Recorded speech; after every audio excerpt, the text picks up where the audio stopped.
Gaurav Sawant continues to be with us. Gaurav, as we look at these operations that have happened in the past as well, I'm wondering the kind of strategy this needs. A constant operation. We've seen in the past, especially in Anantnag, I remember the encounter that took place where two senior officers and a DSP of JKP, Humayun, who'd lost their life because it's such a difficult operation to operate in. And then we have again operations in similar terrains. So the kind of effort, the strategy that must go in. So these terrorists, and I think there were hideouts like this that were busted earlier as well. So the terrorists know exactly where they are in a better position to be able to hit at our soldiers. You know, intelligence-based operations require a lot of human intelligence and technical intelligence. Whether it was the killing of that terrorist Burhan Wani or the Dachi or that other operation that you were mentioning. Again, in that operation where ASP Humayun was killed, these people were climbing. Unfortunately, the advanced party hadn't been able to secure that entire area. Before a senior officer goes in, like the commanding officer of that unit, before the senior officer goes in, the initial patrol, the pioneers or the flank party, they're supposed to secure all the heights. While they were in the process of securing, these terrorists who were hiding, they opened fire, and unfortunately we had casualties, and then to save lives, more casualties took place. Right now, every operation the army learns lessons, because after that there's a code of inquiry, there are lessons learned, and those are conveyed immediately. In this instance, the Dachigam forest area, when terrorists come in from North Kashmir, when they infiltrate, before they go into South Kashmir, it's the central Kashmir area where they usually try and stay for some time, because from there then they can decide whether they're going to go into central Kashmir, they're going to Srinagar, they're coming into that area around, or they will go to the South Kashmir area, Tral, Pulwama or Anantnag. So these terrorists, we are told, were holed up. People were seeing where resources are going in from. Who are they speaking to? Remember, they were using satellite communication, Chinese satellite communication, almost impossible, encrypted conversation, impossible to intercept. Batteries still have to be charged. Batteries have to be charged over a sustained period of time. Army keeps a hawk eye on every little development, where food is going in from, where batteries are going in from, where resources are going in for. Are terrorists coming down to meet local women? Because often, they suspect that these terrorists would seek local contact, and especially contact with women in areas that they come in. Yes. Exploit those women. So that is where a hawk eye is kept on their movement. And in all of that, information comes in. Technical intelligence and signal intelligence, huge. You break into their communication, you break into their network, and now you're intercepting some of the satellite communication, is what sources are telling India today. And that is the way you're able to move forward. And then you plan your strategy to outflank them and neutralize them, Pooja.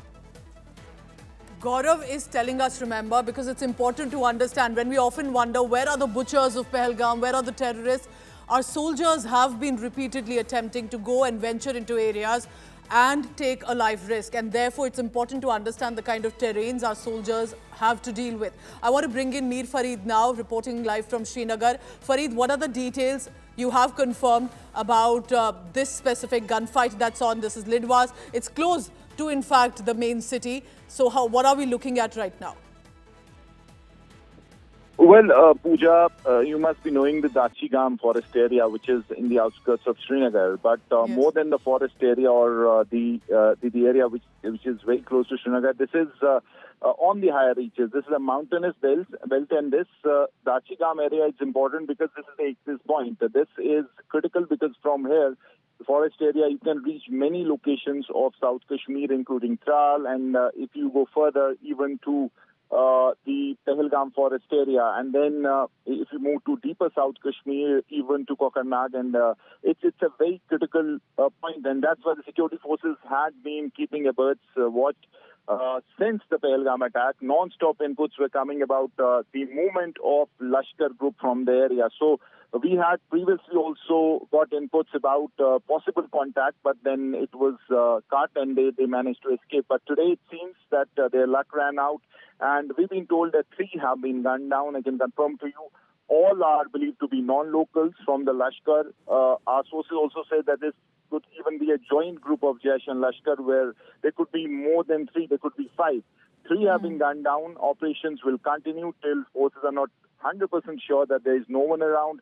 But the biggest question is whether these are the Lashkar group which was involved in the Pahalgam attack. To that, our sources say that there's very high probability. There's an 80% probability that this could be the case, but then they have to follow the protocol. They have to identify, retrieve the bodies, and be 100% sure before closing that case, because it's a very important case. The whole country is waiting for this operation to happen, or the perpetrators of Pahalgam attack to be brought to book, and that's why this is very significant. This is a high-stakes operation, and that's why the security forces will take their Fareed, time. stay on They're with me. not in a Fareed hurry. is bringing in a huge perspective and an update here. The update is, according to our sources in the security grid, that the process of identification will be on as well, because eventually it will be the identity of these terrorists. And if they're the ones who you see on your screen, are they from the TRF, from the Lashkar, even Jaish? Remember, terror groups does not matter here. That these are just different proxy or main outfits that have indulged not just in interference and commotion and chaos in the Kashmir Valley, in Jammu as well, but have indulged in killing innocent people. We are told that there will be then identity revealed as well. So can you tell us, Fareed, according to your information, that we are looking at 3 terrorists primarily. Any details if they are foreign, local, or we'll wait for an official confirmation on that? Well, Pooja, sources tell us, in fact, I spoke to a very senior officer of the JNK police. He's supervising the operation, and he told us that there is a strong possibility that they're all non-locals, and they were being followed for quite some time now. So the police knew about their movements, the security forces, the army, and they were being tracked. Finally, they were trapped in the Dachigam forest area, and this is a place which is on the higher reaches. It's a mountainous belt, and they all have been eliminated. Now, this is a dense jungle. Through drones, they've got footage, and through the drone footage, they'll confirm whether these are the Pahalgam attackers. So that process is underway. And as you rightly said, it could be a joint group, a mixed group of Jaish and Lashkar. And there is a very strong possibility that all of them are non-locals. They are FTs, and there is no local presence as far as this particular group is concerned. But again, as I said, everything will be clear once the security forces come out with clarity, information on the same, and that process is underway. Bodies are being retrieved, and there is also a possibility there could be more than 3, there could be 5, and that's why this is a dynamic situation. It could change fast, but 3 have been killed, that much I can confirm to you. And the biggest the biggest suspense is obviously about their connection with Pahalgam, and that is being ascertained, established right now as I speak to you. So we'll be waiting for that official confirmation from you, Fareed. Thank you very much for now.